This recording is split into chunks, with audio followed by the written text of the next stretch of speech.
ഈശോയിൽ ഏറ്റവും സ്നേഹമുള്ളവരെ, ഏവർക്കും അനുഗ്രഹീതമായ ഒരു നോമ്പുകാലം സ്നേഹപൂർവ്വം ആശംസിക്കുന്നു. ലോകപ്രശസ്ത സുവിശേഷ പ്രഘോഷകനും ആർച്ച് ബിഷപ്പുമായ ഫുൾട്ടൻ ജെഷീൻ ഇപ്രകാരം പ്രസ്താവിച്ചിട്ടുണ്ട്: wounded Christ is the real Christ.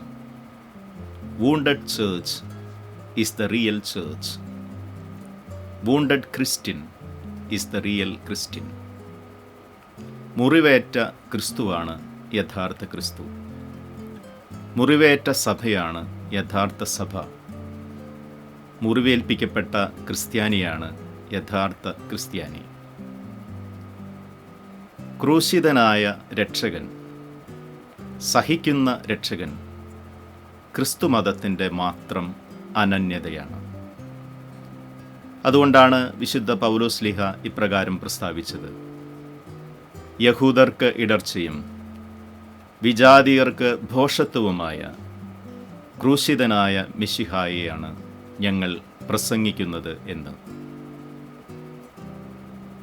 ക്രൂശിതനായ മിശിഹായെ പ്രത്യേകമായി ഓർക്കുകയും ധ്യാനിക്കുകയും ചെയ്യുന്ന ഈ നോമ്പുകാലത്ത് ക്രൂശിതനായ മിശിഹായെ അനുകരിക്കാനുള്ള ഒരു ക്ഷണം കൂടെ തിരുസഭ നമുക്ക് നൽകുന്നുണ്ട്. ഫ്രാൻസിസ് മാർപ്പാപ്പ ഇപ്രകാരം പ്രസ്താവിച്ചിട്ടുണ്ട്: സഹിക്കുന്ന ഓരോ മനുഷ്യനും ക്രിസ്തുവിൻ്റെ മുഖമാണ് ഉള്ളത് എന്ന്.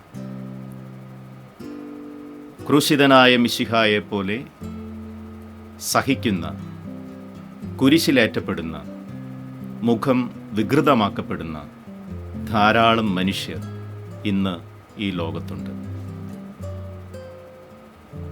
അവരോടൊപ്പമായിരിക്കാനും അവരുടെ സഹനങ്ങളിൽ പങ്കുചേരാനും അവരെ ശക്തിപ്പെടുത്താനും നമുക്ക് സാധിക്കുമ്പോൾ നാം ക്രൂശിതനായ മിശിഹായെ അനുകരിക്കുകയാണ് ചെയ്യുന്നത്. ലയോ 14 മാർപ്പാപ്പയുടെ ആദ്യ അപ്പസ്തോലിക പ്രബോധനമായ ദിലക്സിത്തെ എന്ന പ്രബോധനത്തിൽ മാർപ്പാപ്പ നമ്മെ ഓർമ്മിപ്പിക്കുന്നു: പാർശ്വവൽക്കരിക്കപ്പെട്ട സമൂഹത്തിൻ്റെ വിളിമ്പുകളിൽ ജീവിക്കുന്ന, സഹിക്കുന്ന പാവപ്പെട്ടവരായ മനുഷ്യരോട് നാം എടുക്കുന്ന നിലപാട് ക്രിസ്തുവിനോട് നേരെയുള്ള നമ്മുടെ സ്നേഹമാണ് പ്രകടിപ്പിക്കപ്പെടുന്നതെന്ന്. ഈ നോമ്പുകാലത്ത് ക്രൂശിതനായ മിശിഹായെ നാം അനുകരിക്കേണ്ടത് നമ്മുടെ ജീവിതത്തിലെ സഹനങ്ങളെ സമചിത്തതയോടെ സ്വീകരിച്ചുകൊണ്ടും സഹിക്കുന്ന മനുഷ്യരോടൊപ്പം ആയിരുന്നുകൊണ്ടും പാർശ്വവൽക്കരിക്കപ്പെട്ട വ്യക്തികളെ ശാക്തീകരിക്കുന്നതിനുള്ള പ്രവർത്തനങ്ങളിൽ മുഴുകിക്കൊണ്ടും ആകട്ടെ.